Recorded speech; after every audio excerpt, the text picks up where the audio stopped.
My name is Tracy Manson. I'm a certified professional dog trainer and behavior consultant from Utah, and I am joined here with my pit bull mix Jade. Um, Hopefully, she'll draw a name out of the bowl for the tonight's winner for the free Pupford training treat. So, when you join tonight, give me your name and where you're from, unless I know who you are. And I put you in a drawing, and then about 6, we'll do a drawing for a free bag of treats. They will send them to you. So, let's see. Hello, Nicole. I have your name already. Oh, you know what? I never took these out from last week. So, let me do that. I should just leave them all in because most of the same people come anyway. Hi, Willow. Okay, I'll find Willow's too. Well, I didn't realize all these were still in the. Oh, there's Nicole's. Put that in. I didn't realize that these were still. There's Willow's. We're still in the bowl, or I would have been like all ready to go. So one thing that I wanted to talk about while people are getting on is and then Willow, I'll answer your question. So I had somebody email me and ask a specific question about behavior, and my reply was, I need more information. So if you're watching this and you post questions, try to be as detailed as possible. So when you, and everybody does it, it's not like, this is not meant as a criticism at all, but if somebody says, what do I do? My dog is stubborn, or my dog is aggressive, or my dog is jealous. It's hard for us to know what that looks like. Does that make sense? So I will always ask people, paint me a picture and tell me what that looks like. So specifically, when I do this with this dog, this does this, or my dog barks and lunges and growls every time we go on a walk and see other dogs. My dog just, I'll give them a cue and they won't do it. So when you post, there are several trainers on there that are answering questions now on Facebook. So the more detailed you can be, the better we can answer your question. And sometimes we will ask for more information, but just using just general terms like stubborn, aggressive, jealous, standoffish, I've heard. So instead of just using those words, paint a picture for us. This is what this looks like. And then we can answer your questions much better. Okay, Willow. I found a German Shepherd named Eddie, and she is 2 in her bio. Wait, it's a female named Eddie? I like it, but I have a friend whose male dog's named Eddie. I've never heard of a female named Eddie, unless it's short for Edwina. Let's see. I gotta go back. It sounds like she has the same temperament as Gertie. Gertie is jealous when I call for Daisy. She doesn't like me interacting with her. The same goes with Daisy, the miniature dachshund. She walks up to me when I call for Daisy. Is there a way to fix my dog's aggression, aka fear with other dogs? Yeah, so I wouldn't even really call it aggression. So yes, dogs can be jealous. And if I'm petting a dog, I have 4, and if I'm petting a dog, Jade, this one, will come up and try to worm her way in and lay on my lap. Hey, Julie. Let me find Julie's. So she doesn't like me giving attention to other dogs. But there's no aggression. Jade doesn't snap at him or growl at him or bark at him or anything like that. They pretty much just let her do what she wants. But if I can tell that she's going to do it, Like if she's going to jump up and try to get on my lap, I'll say, oh, Jade, this person, oh, sorry, Jade. I'll say like, okay, Daphne was here first. It's her time in my lap. And I will like bring her up on the couch and just say, you lay down right here and I'll pet you. But Jade's on my lap.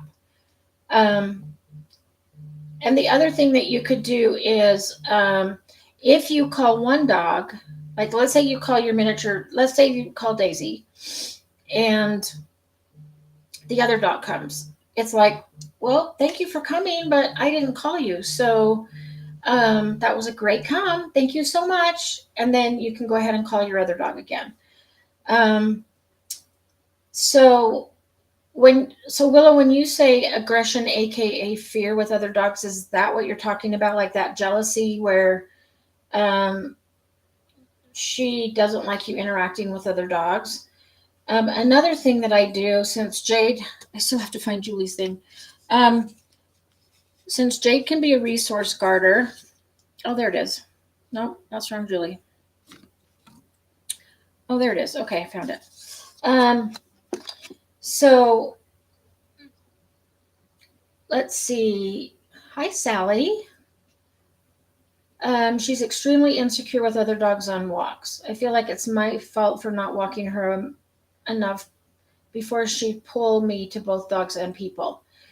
So one thing that I do with Jade, who has like resource guarding issues and wants to be the center of attention, I will have all my dogs sit and wait, and I have Jade wait while I give Daphne a treat, Maddie a treat, and then Jade gets one for waiting. And it teaches her impulse control. So it's like you sit and wait while I give this dog attention, and then you get attention and treats. So it's kind of like this impulse control game where she sits and waits, but then she gets what she wants. And that also results in her getting a treat as well as the other dogs. So, Willow, when you say she's extremely insecure with other dogs, what does that look like? See, this is a good example. Like when you say insecure, I mean, I know what insecure means, but what does that look like with your dogs? Like, does she cower? Does she roll on her back? Does she react on leash, like bark, lunge, growl? Because that's definitely, that's definitely just that can be a fear reactivity. Let's see, Willow, I'm trying to go to Canine Craze for help. I don't know what Canine Craze is, but Willow, we do offer private virtual training. I do it. I actually give Pupford people 10% discount, and I know that Karen does private virtual as well. So I know that one of us could help you, and we both work a lot with aggressive dogs. So, I mean, if you're looking for in person, make sure that it is somebody through CCPDT, Karen and Pryor Academy, IAABC, just to make sure that it's not a trainer that's going to stick a shock collar on your dog or a prong collar or something like that. So we really want to be careful of that. Okay, Sally, I have to find your... Okay, I found you. North Carolina, right? So you really want to be careful about the kind of trainer that you hire. But when the pandemic came, a lot of us spent a lot of time filming videos and doing things virtually. So it's actually very effective. I can show you what to do with my dogs. I can send videos and show you what to work on. So if that's an option for you, I would be happy to do that. Like I said, I give a discount. There is also the Reactive Dog Course through Pupford. And at some point we are going to be redoing it, but the one that they have right now is great. So you could check that out. And then I believe that once you buy it, that even when we come out with an updated one, you'll get access to that as well. But a lot of the things that I would tell you to do are on that video, in that course. So, yeah, I don't know what Canine Craze is. Oh, okay. So she barks and lunges at other dogs. But before she does this, she becomes stiff and growls. Okay, so what I would do for that um, is exactly what you're trying to do, is move her feet and turn around. So does she become stiff and growl first, or does she bark and lunge first? Because if she, as soon as she becomes stiff and kind of growls, then I would say, oh, let's go, and turn and go the other way. You can either take treats, like high value treats like hot dogs or cheese or chicken or something like that, and throw it behind her and get, so that that gets her, like, show her that you have chicken, throw it behind her and get her to turn around and go the other way. And I would work on a lot of redirection before your dog is over threshold, because once your dog gets over threshold, they can't learn. Like, she's not listening, she's not learning. So while you're on walks, before she goes over threshold, practice doing, let's go, we're going to turn and go the other way. Or I do a come front, which basically so if I'm walking this dog and I say come front, I take a step back and I bring the dog in towards me. They sit and give me eye contact, and I fast feed treats until the other dog goes away or passes or whatever. Hey, Brian. Um, Let me find your thing, and I'll find Renee's while I'm at it.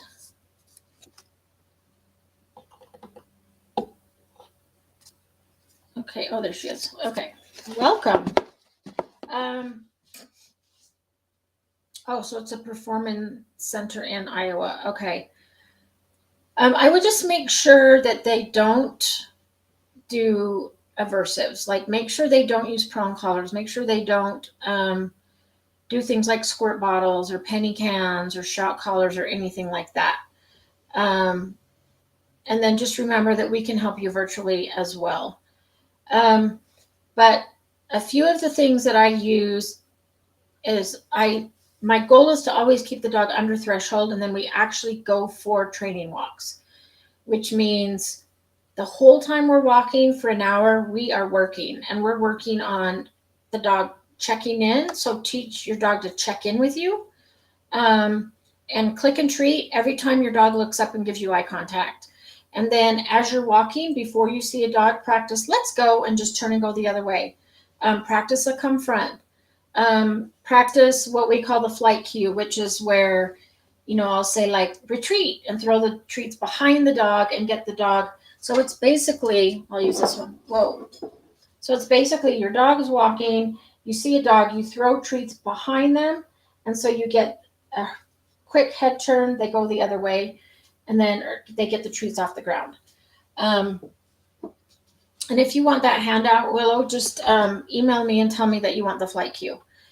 And then I would start working on the engage disengage that you see a lot in the forum, and I can send you that as well. You want to start at a distance, so wherever you need to start, to where your dog can just look at another dog and stay calm, that's where you start. And then you practice your dog just looking at another dog, and when they can look and not react, click treat. And then do that like 5 to 10 times from that distance. If your dog starts to react, can't take treats, can't focus, then you're too close and you want to move further away. So I will do it like 5 or 10 times from one distance, and then I'll take one step closer. But I also ask the dog, I'll say, you ready to go a step closer? And I'll take one step. And if the dog stays back, so I worked with a dog yesterday that actually stayed back and didn't move a step closer with me, so I went back to the dog. Because we don't ever want to force them to go faster than what they're comfortable with. So if they're not comfortable moving closer, then we stay back. And then we did like 5 more, and then I moved one step closer, and this time the dog went with me. So we always want to give the dogs choice and control. So I would do training walks where you're practicing all these little things under threshold before you need them, because you want them to get into your dog's muscle memory. And then start working on the engage, disengage, and flight cue, which is like an emergency turn and go the other way. So yeah, and you can also, like, if you're trying to move your dog's feet, but it's not working, sometimes scatter feeding, like just throw a handful of treats like to the side of your dog, in grass or snow or whatever, and see if you can get your dog to start doing nose work. And I call it go hunt. So I'll throw treats and say go hunt, and then the dog is like, oh yep, I really want to bark and growl at you, but hey, I've got hot dogs over here. And then it engages your dog's nose, gets them doing something else, distracts them from the other dog. So that's another one that you could do. There's all sorts of techniques that you can do for a dog, and sometimes it depends on the situation as to which one I'm going to use. So it kind of just depends. But I teach the dog all of them so that you know, I have all of these different tools in my toolbox that I can pull out when I need it. So let's see, I'm starting to reintroduce the look at me cue, but I have to start doing it outside in my front yard. Yeah. And I would totally do it in your front yard. Start over as if your dog didn't know it. Do it in the front yard, and then start to add in more distractions so that your dog can look at you when a person's walking by or a person with a toddler walking by, and do all of that before you try to do it with another dog. So it could just be a fear thing. It could be, lack of socialization, like certain dogs. It could be a traumatic event that happened to your dog earlier on. There's so many variables that can go into why a dog reacts to other dogs. But you can definitely start to teach them like how to calm down, like how to be calm, how to check in. And so when the dog checks in, we want them to basically say, oh, Mom, there's a dog over there. Please take care of that. And where's my treat for not barking? And thank you for the treat. And there's a dog over there. So that once they understand, like, it's like, yep, I got it, I'll handle it. Then the dog doesn't feel like they have to handle it. They know you've got it. And it takes time to build up that trust and that communication with your dog. But then when it starts to happen, it's amazing. I was working with a dog this week that actually did a retreat on her own. So she saw another dog, wasn't comfortable, turned around herself and moved away. And did we reward her for that? Yes. It was a party. It's like, oh, great dog, good job. And I threw a handful of treats on the ground and let her use her nose and find them because she wasn't comfortable. And so she chose to look away and move back further away from the other dog. And it was beautiful. I wish I would have taped it. But yeah, it takes a lot of practice to do that, and learning to read your dog as well. So if a dog is throwing out all these stress signals, sorry, I keep moving, but my back's killing me today. Oh, I forgot I have aspirin here. No, I lost my train of thought. Oh, learning to read. So if I have a dog throwing off all these stress cues like lip lick, whale eye, lifting a paw, turning away, sniffing the ground, I won't move the dog closer. I know that they're a little stressed where they're at, and sometimes I might even move them further away. So we don't want to move dogs closer to the trigger too fast. And that's one of the most common things I see is people, they really want their dog to succeed and meet another dog, and they push them too far too fast, and the dog goes over threshold. And when that happens, it's like taking a huge chunk out of their emotional bank account. So we want like small little deposits in their emotional bank account to make everything really positive. So sorry, I gotta take some from my back. My friend went to Mexico and got these. They're just aspirin, but they're supposed to be more potent than what we get in the United States. But I don't really think they are. But it's the only thing I have here. So Willow, hopefully all that makes sense. Like I said, email me and let me know if you want any of those handouts.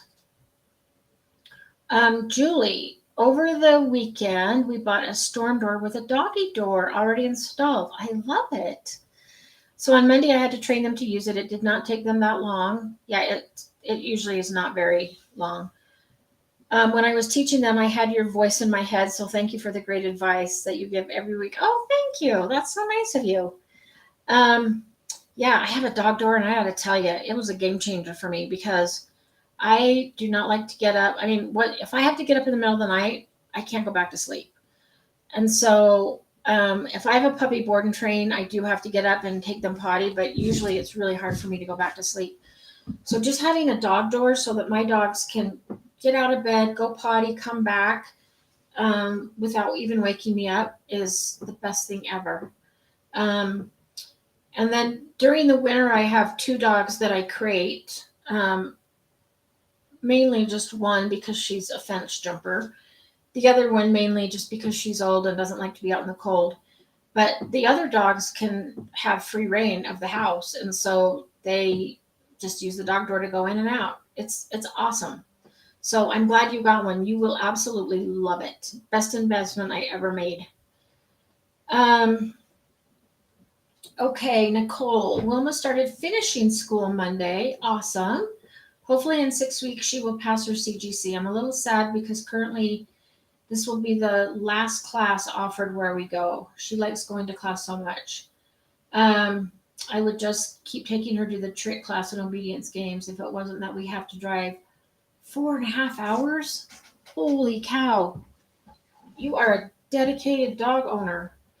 One of my really good friends has a training facility, and it's an hour and a half drive for me to get there. And I have done 2 classes there with her just because I really like having my dogs in class. And yeah, I could train them on my own, but I just like going to her classes, and it's fun for the dogs to go to class. And I always learn new stuff from her every time I go. But Nicole, you should see if there's an online class. I mean, I know it's fun to go to the classes. It's not the same doing it virtually. When the pandemic first hit, I did a tricks and sniffs class. So it was tricks and nose work. And it's kind of like we were just learning how to use virtual and Zoom and all that stuff. So I think that people liked it. Like they did it, they got stuff out of it, but we definitely perfected it over the past year and a half or 2 years or however long we've been dealing with all this. So great job. And if you want to go further and do like your CGCU, which is the urban, you could practice on your own, and then I could actually pass you off. And I'm pretty sure that I can do it virtually. So you just have somebody with a phone filming so that I can see what you're doing. And I think I could pass you off doing it that way. So that's another thought to do. I couldn't do the tricks one because I'm not that familiar with it, but yeah, you could do the CGC Urban. That's a good one too. That's one that we require with service dogs for public access. It's very similar to the CGC Urban. Okay, Sally. I got Cobia a vibration sound collar. It says not to use before 6 months. What's your thoughts? I've been using 2 days.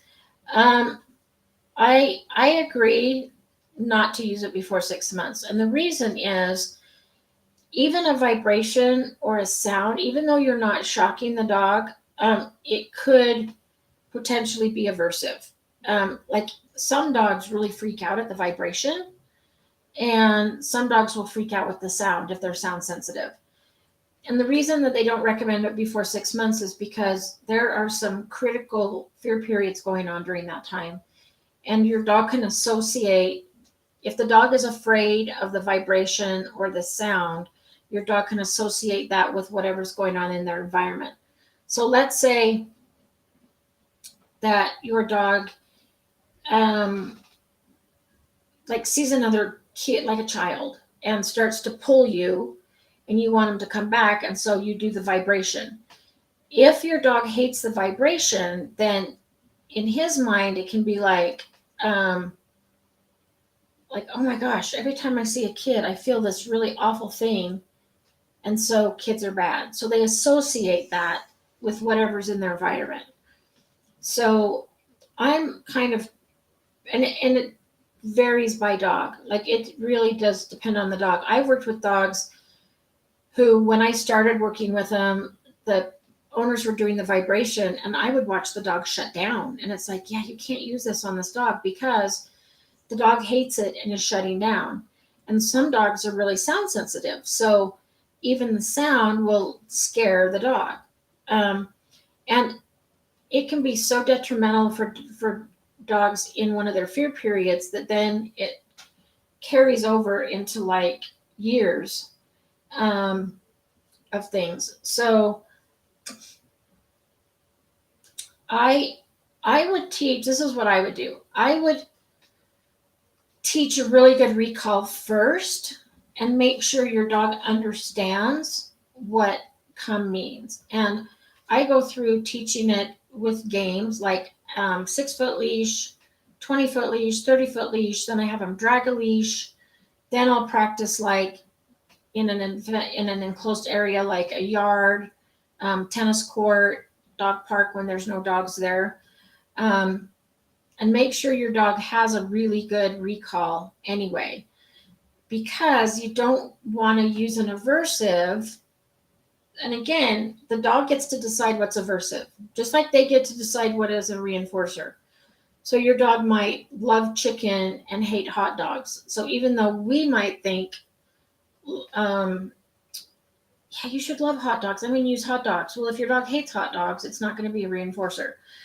Even though we might think, oh, it's just a vibration or it's just a sound, we don't get to decide, the dog gets to decide. So again, if your dog finds it aversive, then they're going to associate that with whatever's in their environment. So I believe in using or teaching a really good recall first before you can use anything like that. And yes, the first 6 months, like their brains are still developing. They're like infants. So like you wouldn't vibrate or play an annoying sound to a toddler. We teach the toddlers what we want them to do. And so it's kind of the same. It's the same with dogs.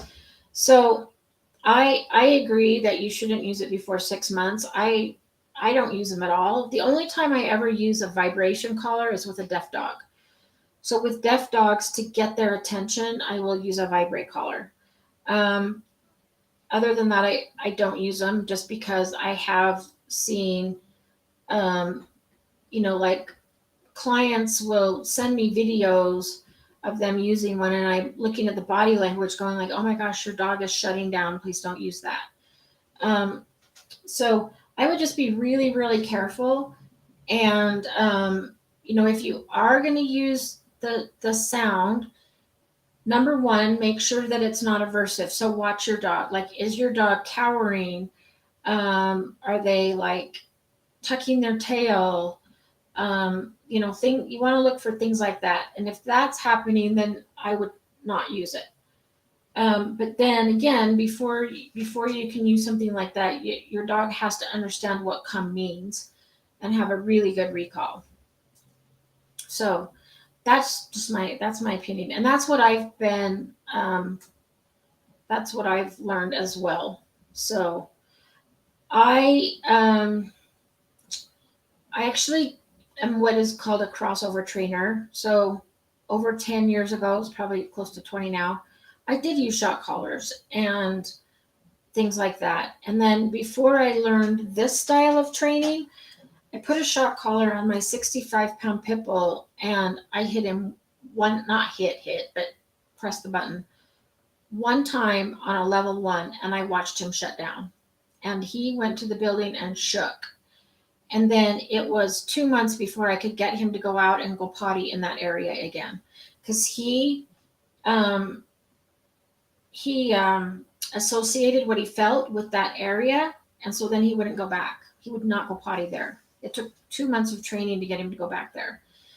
And this was like, they're supposed to be really tough dogs, and I had it on a level 1. That was one of the very, very last times I ever used one, because it was heartbreaking to see my dog shut down. So, Danny, welcome. I know I haven't seen you in a long time. So thanks for joining from Australia. Um, Willow, I'm trying to use some of Victoria Stillwell's methods, but I'm not sure if it's working. So let me know. Um, let me know like what methods you're doing and why you think it's not working, because maybe I can help troubleshoot it. Renee, happy birthday! Everybody wish Renee a happy birthday. And on her birthday, what is she doing? She's here with us doing live Q&A. I freaking love it. That's awesome. And yes, it is St. Patrick's Day. And the only green on that I had on all day was my treat pouch. It has green. So luckily I was safe. The other day I actually had a pit bull go after me, and I'm a very huge pit bull advocate. Love the breed. I have 4.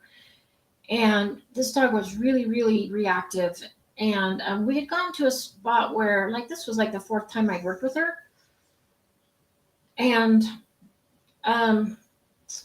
it was my call to, like, yeah, she's been pretty calm around me, so let's let her off leash. And we're going to just keep doing this, but you can let her off. And I went into the kitchen to throw something away, and that dog fired up and was just like barking, lunging, but then jumped and grabbed a hold of this.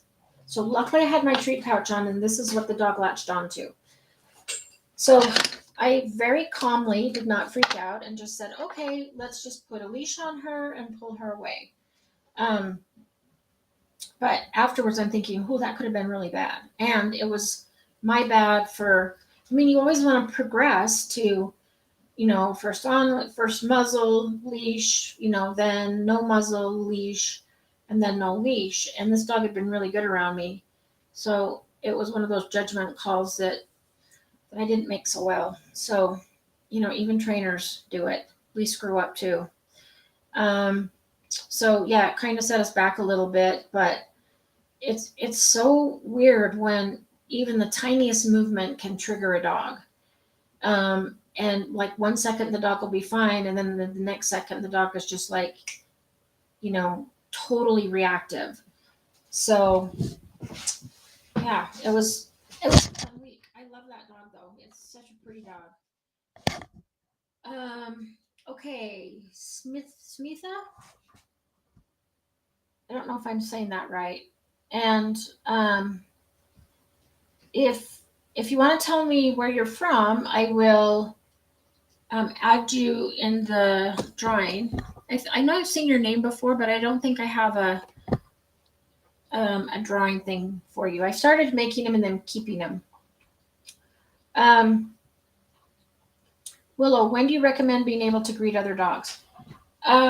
So what I do is when I'm working with a reactive dog, I will do a lot of things first. Like we'll work on relaxation, we'll work on auto check-in, we'll do the engage disengage game, and then I always muzzle a dog before. Well, okay, first I'll use a full-size stuffed fake dog, and I have a dog like this, but he's full size. He's as big as a black lab. And I've put him in my dog's kennel so that he smells like a dog, so that when dogs air scent, like it smells like a dog. It's so real that people have thought it was a real dog. And so I will use that before I'll use a live dog. But then I don't introduce them until the dog is muzzle trained, because I have to protect my dogs. But it's kind of, Willow, it's kind of a judgment call, because it depends on the dog's body language. And again, we work on like calm behavior, relaxation. We work on like management. So doing like the come front, the let's go. We do a lot of engage, disengage, and get closer. And once we can get close and the dog is calm, then I'll usually say, let's go for a parallel walk. So I don't even let him greet at that point. It's like we're going to go for a walk together and we're going to let the dogs kind of air scent, get information. If the dogs are calm, I'll allow them to do some really brief butt sniffs. But, I did that last week with a reactive dog that I'm working with and meeting one of my dogs. And this dog was being really calm, came up to sniff one of my dogs, and she didn't like it. And she kind of turned around and snapped at him. And so then we just like pulled him away. So it's like, nope, they don't. Both dogs have to be in agreement. Like, yes, you can smell me, and then I'm going to smell you. But my dog was not having it. And so we just aborted it. He was able to meet one of my other dogs and did great and actually played with her. But we do a lot of work before we get there. So like if your dog is looking at another dog and like pulling or whining and just seems to be really anxious and have a lot of anxiety, then I don't, because it can go really bad.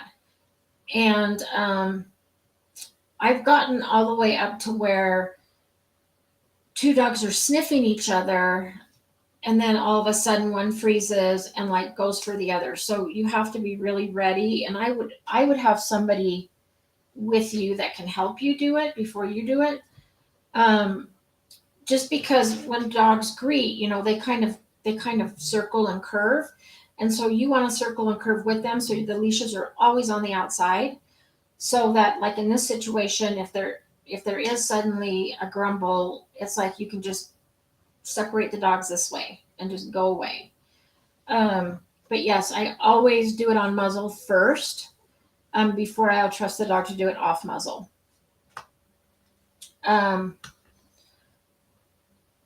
So let's see. Danny, both my dogs go crazy when I get their leads out for a walk and it takes me a few minutes to calm them down to leave. How do I change this behavior? Oh, that's a great question.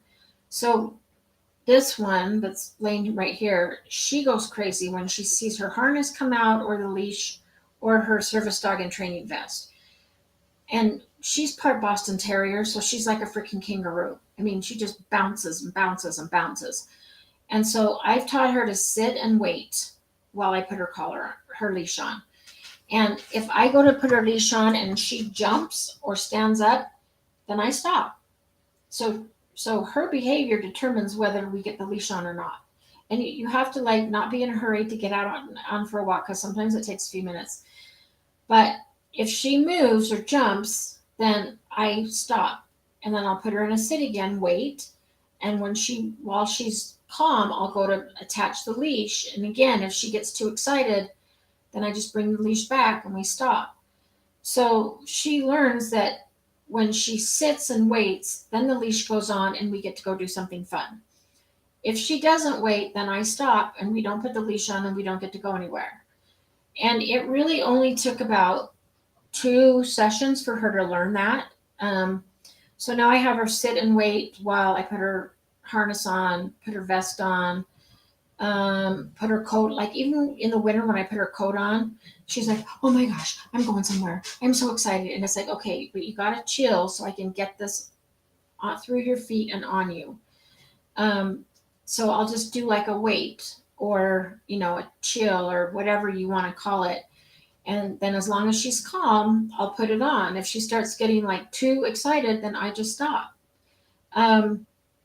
So she controls whether we go or not. So try that. I think the impulse control games are really good. And you can do, like I do a wait, because wait to me means wait a second and then we're going to go.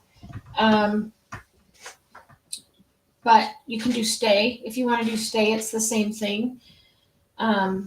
It's not wrong if you do stay. So you could do like a sit, stay while I put your leash on and then release and then, okay, let's go and do that. So I'm reading a book right now by Leslie McDevitt and it's called Control Unleashed. And it's really, really good. And one of the things she talks about is teaching your dog how to just be calm and take a breath. So, and it makes so much sense. So like with humans, in fact, I don't know that I have the book with me. I think it's at home. as humans, sometimes probably everybody's been in that experience, in that situation where somebody says, okay, just calm down and take a breath. Well, our dogs can do that too. And so you can actually mark that where your dog sits and you see them like take a big deep breath. You can see their nostrils flare, and you can reward that. So I like capture calm behavior and I reward it. So like if we're home and Jade is like laying on the couch by me and is being super chill, or is on her bed being chill, I'll toss her a treat and say, "Oh, Jade, good settle, good job," and I will capture it and reward for calm behavior. I don't necessarily click for that because I don't want the dog to think um, that it's a command, and I don't even like the word command anyway. I use cue because I don't want the dog to think that it's like they have to be obedient to something, but instead it's their choice. It's a choice that they're making to be calm and take a breath. And so you can actually capture your dog that, and you can teach your dog that as well. So um, yeah, you might check that out, but I would try the sit and the wait.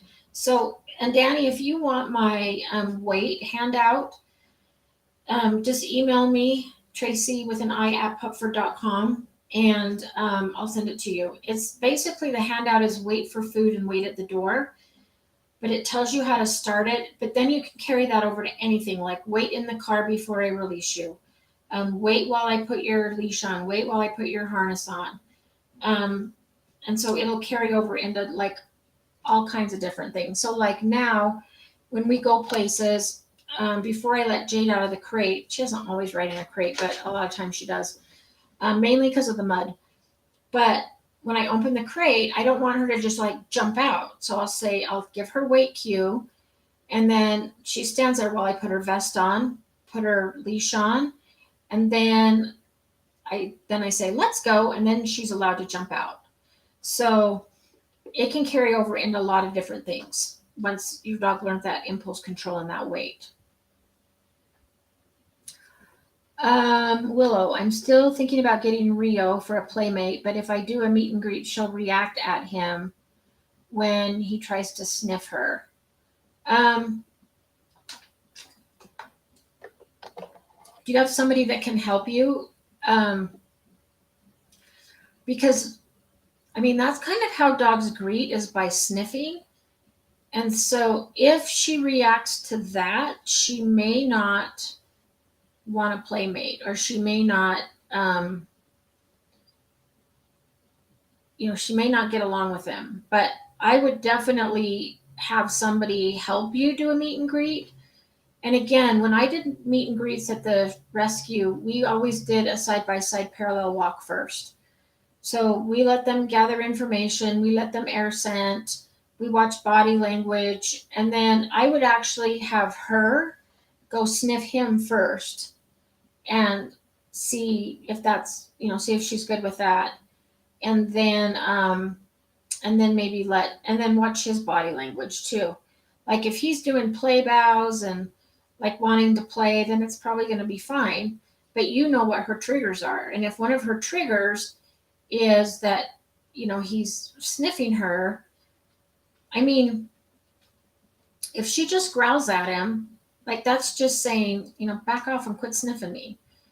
And that's fine. But if she's going to like go after a dog for sniffing, then I probably wouldn't try a meet and greet. You could muzzle train her first, just so she can't hurt Rio. And also having a muzzle on is going to make you more calm too, because you know that your dog can't do anything, that she can't hurt him, stuff like that. All my dogs are so used to having their bum sniffed because I use my dogs in my reactive dog classes. And so at about week 5, we start getting the dogs closer to other dogs, and they get to come up and like do a brief butt sniff with one of my dogs. So my dogs get paid very well for doing that. They get tons of high value treats for letting other dogs come and sniff them. But they're really good about just standing still and being like, oh, I have to do this again. But they're getting treated while it's happening. So yeah. But I would is if Rio's in a shelter or rescue, they should have people experienced and knowledgeable about introducing new dogs to dogs, and then they can help you. And I would really recommend that. I wouldn't do it with two people that aren't really sure about doing meet and greets, because then it can go really wrong really fast. So yeah, get somebody to help you that knows. Um, okay, Smitha. Sorry, I'm so sorry if I'm saying your name wrong. Um, hello, I would like to know how to make a 1.5-year-old puppy comfortable with nail cutting, as she got cut a couple of times too close and she bled. Yes, and that will happen. I had a dog that was so good with nail trims, and then one time at the vet, it was actually the vet, not even a tech, a vet, quicked her, and from then on, she hated her nails cut. So, this is what I do, and I wish I would have brought this in. I actually thought I should take this. I just bought a new kind of clipper that one of my clients had, and it's so amazing. It has a light so that when you clip, you can actually see the quick through the light. And it's by Positivity, Paws. You can get it on Amazon. It's like $20. Um, but this is what I do. I'm going to show you with Jade. Um, since I don't have clippers with me, I'm going to use a pen, and I'm going to put my computer on the floor.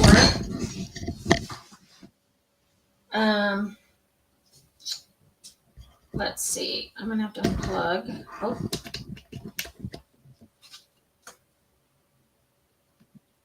Sorry, I unplugged the wrong thing. Okay,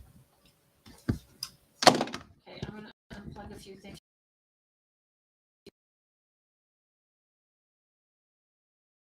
I will. Sorry. Amazing how many things you have to unplug just to put it down on the floor. Okay. So this is so everybody can see what we're going to be doing. Okay, so it doesn't matter if you can see me. You just need to see Jade. So the first thing I do is I'm going to show her the clippers, treat, and then put them both behind my back. Clippers, predict treat, they both go away. Clippers, treat. Then I might start clippers, touch paw, treat. Bring clippers out, touch paw. Now, if your dog brings their paw back, that's totally fine. And let them have that option. Like, let them bring their paw back if they want to. So don't ever force them. And then sometimes I might like just have their paw treat without even clipping. So then I'll practice paw, holding the paw, treat, and then letting them go. And then I'll work up to treat, paw, touch with the clippers, and then giving a treat. And then I do that with all 4 legs. So lift, touch, yes, good job, and then treat. And then I will, and this isn't all going to happen in one night. Like, this might take several days, but then I'll actually touch the nail with the clipper and then treat.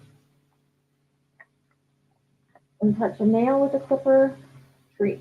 Now, if ever she pulls her paw back, I'm going to let her pull it back. I'm not going to make her do it.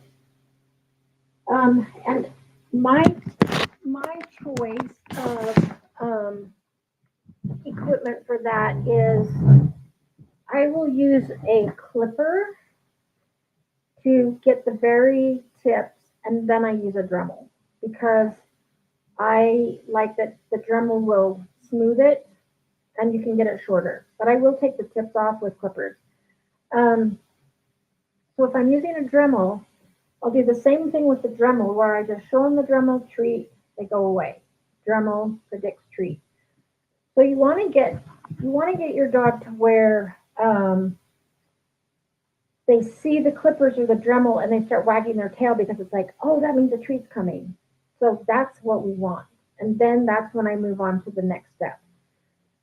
Then with the Dremel, I'll actually turn the Dremel on and just treat, turn it off, treat, stop. Turn it on, treat, turn it off, treat, stop. And then I'll touch their nails without turning it on. And then, hey, Jade, that's not yours. Hey, get out of there. What are you getting into? Sorry, she's had her whole head in my bag. I don't even think there's anything in there. What are you looking for? Here's some treats. We'll lay in your bed. Come here. There you go. So I'll touch their paws with the Dremel before I turn it on. And then I like to use a lick mat. So then I'll get a lick mat and put peanut butter on it and set it down. And as I'm actually clipping or dremeling, I will let them lick.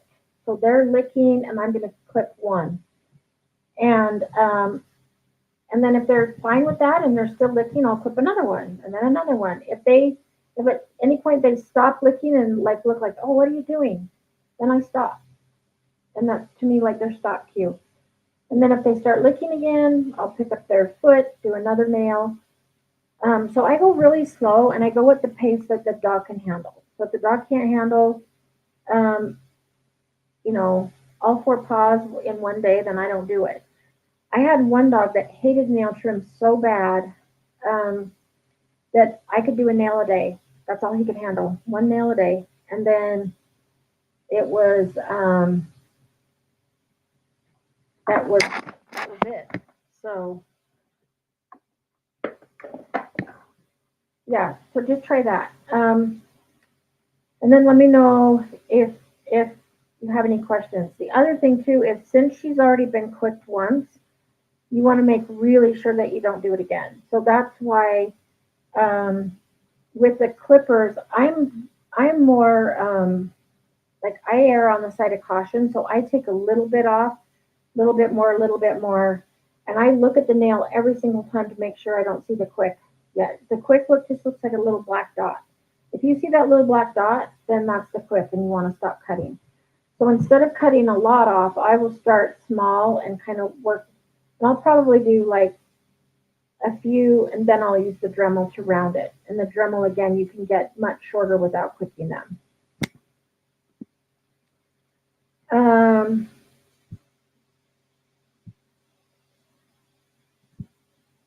Willow, let's see. In daycare, she was fine with the Cocker Spaniel, but now she can't handle it. Yeah, and I mean, sometimes dogs, and it depends on age, and sometimes learning history and things don't manifest until they're older. The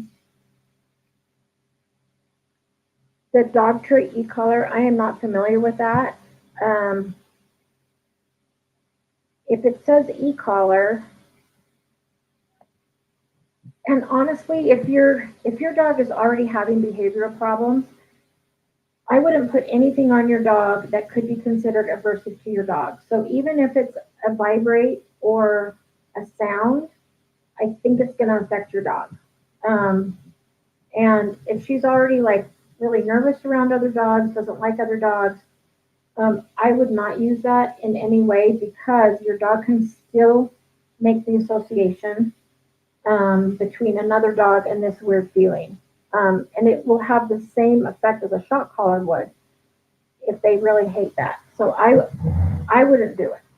But I'm not familiar with the dog treat e-collar, but even if it's not a shock collar, I don't like using collars. Again, the only time I ever use like a vibrate is with a deaf dog, and that's just to get their attention.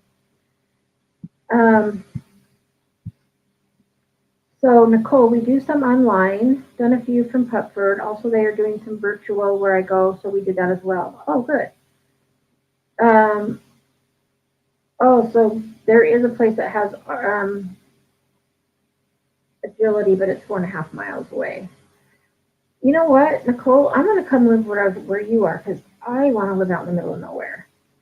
So I moved up to where I live now because it was literally out in the middle of nowhere. It was right at the base of the UNM Mountains. And it was a little small farming town, and it was a well-kept secret. Nobody knew about it, and it was awesome. But now in the past 5 to 10 years, it has blown up. Like all the farmers are dying off and selling their land, and it's like all the billionaires are moving to Park City, so all the millionaires are building houses where I live. And now there's too many people. So my goal is to, when I can retire, I want to go live out in the middle of nowhere. So yes, I might just come where you live because it sounds really nice. It is hard though when you live out in the middle of nowhere. Where I want to live, there's no internet, no telephone. So I pretty much have to retire before I can go there because I will have no work. When I was there with my cousin, we were driving around, and the nearest sign of life was like 10 miles away, and it was a big cattle farm. So it's like, oh, I could get a job milking cows. That would be the closest thing I could find work. So it is nice to live out in the middle of nowhere. But yes, one of the downsides is that everything is so far away.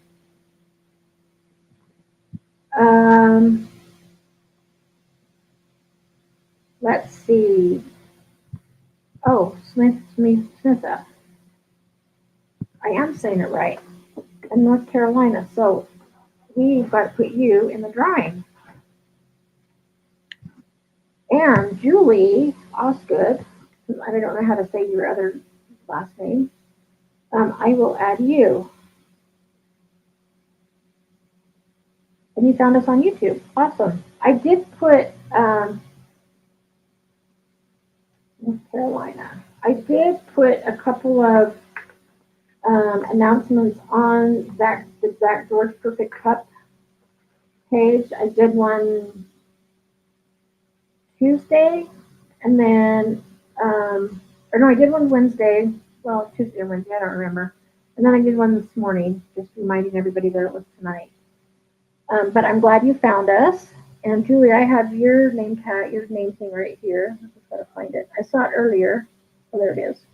Georgia.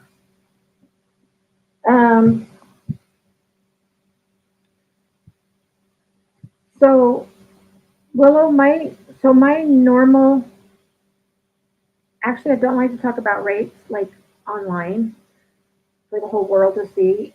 Why don't you email me, and I will send you like a price sheet, and then also know that you get 10% off as being with Pupford. So I will definitely help you out.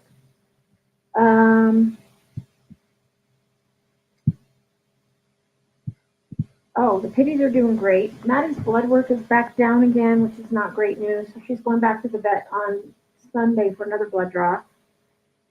But this is just what life is going to be like for probably the rest of her life.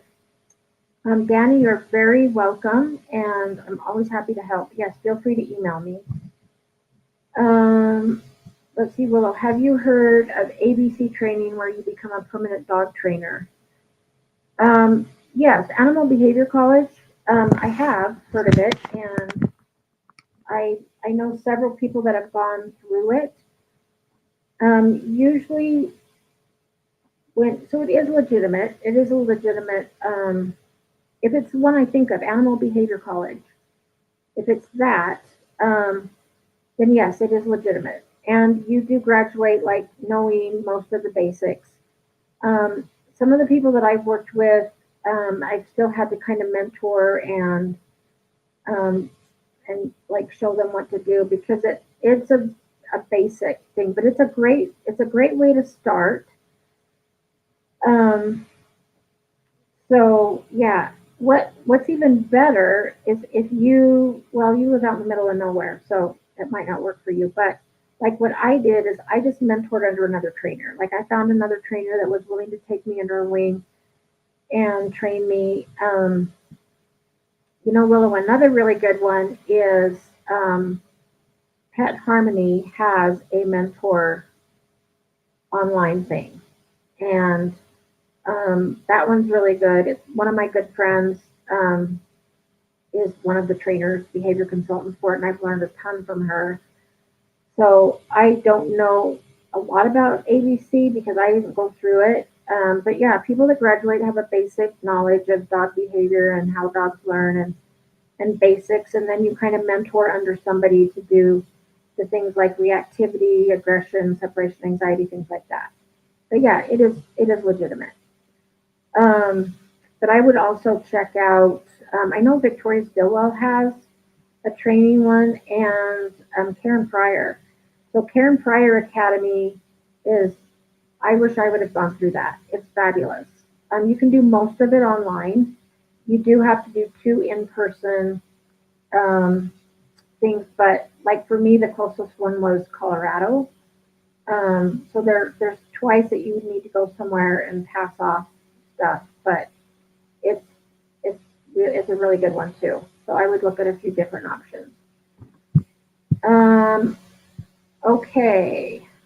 Um, Nicole, I'll answer a few more questions and then we'll do a drawing. And then if people want to stay on and ask more, you can do that. Nicole, I need to improve my dogs on weight. I use weight on walks at intersections and it works well. Many other things I kind of just use stay just because they pay more attention to stay.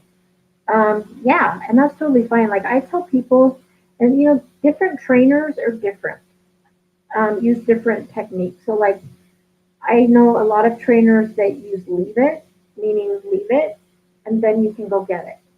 I don't do that. I teach it as wait means wait, and then you can go get it. Leave it to me means you don't ever get it, but you get something better. So if you're using stay, it's not wrong. You can totally do that.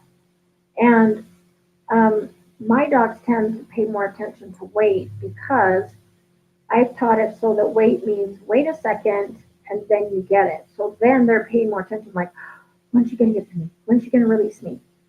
And stay is more like stay put. Like right now, stay on her bed. So she's not really excited, but she's just chilling. And so stay is kind of like okay, I'm gonna be busy for a while. You just need to go chill and stay.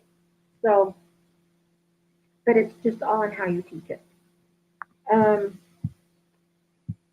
Willow, if you email me and remind me, I will send you a link to a really good behaviorist that has an amazing video on how to introduce your dog to a muzzle. Um, and so I can send you that. If you look on the Three Little Pits Instagram page, we have a reel where I show how I get Maddie used to it. But it's a reel, so it's not very long. It's a fast version of it.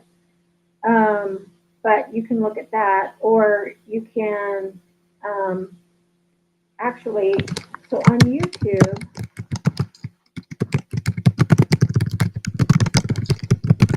this guy is, his channel is called Domesticated Manners. And he has a really good video on conditioning a dog to a muzzle. And he does it very slow, uses lots of peanut butter or spray cheese. So I always have spray cheese just because this is what I use as a reinforcer because it sticks easily in a muzzle. But when I'm getting a dog used to it, like, I'll do it on the outside and then the inside, but a lot of times I use peanut butter too. But go to YouTube and check him out, and he can show you how to get your dog used to it. Karen, hello, how are you? Okay, let me find your thing. I want to make sure I get everybody in. Last time I did a drawing and I didn't scroll all the way down and I missed some people. Karen, I missed last week's live. I was visiting my daughter and 3 grandkids. Have fun. My 11-month-old teenage pup joined us. I couldn't believe how gentle she was. Oh, that's awesome. That's so good. I always love it when, people can see how gentle, like, dogs can be with kids and grandkids and things like that. Especially when you have pit bulls. Like, people think that my dogs are baby killers and they're really not. They're so gentle with kids, it's amazing. Nicole, there are aversive trainers here. We need a good positive trainer. Hey, don't tempt me because let me tell you, I I'm one kind of I work and I go to people's houses every day, but um, my goal when I retire is to just be like out in the middle of nowhere with my dogs. So I just might. I've been looking at Idaho because I have family in Idaho, but if you're out in the middle of nowhere, I could end up there too. Um, but my question is if you have, oh wait, it's Willow that's out in the middle of nowhere. Um, Nicole, you're in Oklahoma. I like Oklahoma too. Um, but like I want to go somewhere where it's populated. Um, but at the same time, I have to work. So that's why where I want to go live, it's not really feasible right now. Okay. Um, oh, Nicole, I have a question for you. In Oklahoma, do you know where? Oh, so it is Nicole. Okay. I got you two mixed up. So Nicole's out in the middle of nowhere. Willow is you're not in the middle of nowhere. Okay. Oh, that's right, because you were doing the CGC stuff and there's no trainers. So Nicole, do you know where Miranda Lambert's ranch is? Because she's my favorite, all-time favorite female country singer, and she has a ranch in Oklahoma. And I also heard she has a boutique in Oklahoma somewhere. Um, but I think she's freaking amazing. I love her. And um, okay, you live in the Panhandle. So just to tell you how much I do not like crowds is when I was working in rescue, we had a chance at free Miranda Lambert tickets. Free. They were nosebleeds, but they were still free. And I passed them up because I did not want to deal with traffic and parking and lines and all those people at a Miranda Lambert concert. I thought, I'll just watch it on YouTube. So I gave them to my friend and they went. But that tells you how much I do not like crowds because I passed up Miranda Lambert concert tickets and she's my all-time favorite. Okay, let's do a drawing, shall we? Last week Jade was not having it. She did not want to pick out of the bowl. She just wanted to eat the bowl. So we're gonna try it again, and I'm gonna see. Jade, can you pick a name? Pick it up here. Pick it up. Pick it up. Well, not the outside of the bowl. Here, look. Pick one of these up. Here, look. Pick it up. Oh, good girl. Smitha Matthew from North Carolina. Congratulations. She actually did it. Okay, so Smitha, what you need to do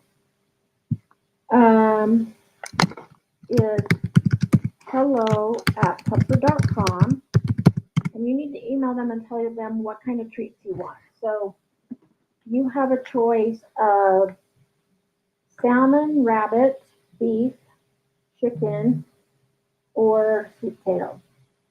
And they will send you a free bag of training treats. So Jade loves everybody, but Jade was kind of partial one week and picked Brian like 2 weeks in a row. And I think in 1 month, like Brian won twice and Renee won. And so people probably thought I was rigging it, but really I wasn't. But she did it tonight. I had to kind of help her. Like I have to hold them in my hand and then have her like pick one. But she's getting it. So yeah, Jade loves everybody.